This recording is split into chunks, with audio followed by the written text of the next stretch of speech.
చూడరు. నాతో కల్వ సుజాతతోని మంచిగుండని లీడర్లు ఎవ్వరు లేరు. ఏ ఒక్కళ్ళనన్నా చూపిన కాంగ్రెస్లో ఇక వేరే ఎవరన్నా పర్సనల్గా శత్రువులు ఎవరన్నా ఉంటే దాన్ని నేను ఏం చేయలేను. కానీ నాకు పార్టీ లోపల ఈ లీడర్ సుజాతతోని మంచిగా ఉండరు, ఈమె అంటే పడని లీడర్ ఎవరన్నా ఉన్నారు అని చెప్పారు. వాళ్ళు ఏమన్నారు, సోదరి సమానం చూసుకుంటామని చెప్పిండా లేదా? నేనే తినలే, నీకు అంత దూరం ఉన్నావు, నీకు నాకు కొంచెం అర్థమైంది ఆ మాట. ఇంత క్లారిటీ కావాలన్నా నీకు? నీకు అన్న ఫోన్ చేసాడు మళ్ళీ ఒకసారి, ఎందుకు అన్న? సిగ్నేచర్ స్టూడియో అన్న. ఓకే, నోటెడ్ చేసుకున్నారు అయితే, నోటెడ్ చేసుకున్నట్టున్నారు ఎమ్మెల్యే గారు.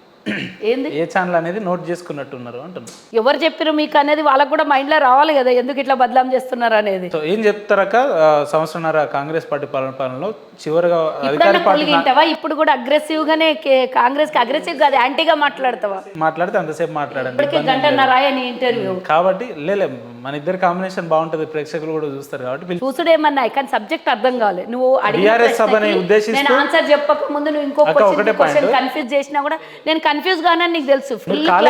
కాలేదు కూడా బీఆర్ఎస్ సభను ఉద్దేశిస్తూ సంవత్సరంన్నర కాంగ్రెస్ పార్టీని ఉద్దేశిస్తూ ఏం చెప్పదలుచుకున్నారు అధికార పార్టీ నాయకులు? 10 సంవత్సరాల లోపల తెలంగాణ ప్రజలు కోరుకున్నది నీళ్లు, నిధులు, నియామకాలు. ఆ 3 గాలికి పోయినాయి. నియామకాలు లేవు, నిధులు లేవు. నిధులన్నీ ఉన్న నిధుల్ని కూడా ఖాళీ చేసిన కేసీఆర్ 10 ఏళ్ల తర్వాత మళ్ళీ ఒక సభ పెట్టి 11వ సంవత్సరం ఒక సభ పెట్టి కాంగ్రెస్ని తిట్టి కాంగ్రెస్ ఫెయిల్యూరు, కాంగ్రెస్ విలను అని చూపించే ప్రయత్నం చేసిండు.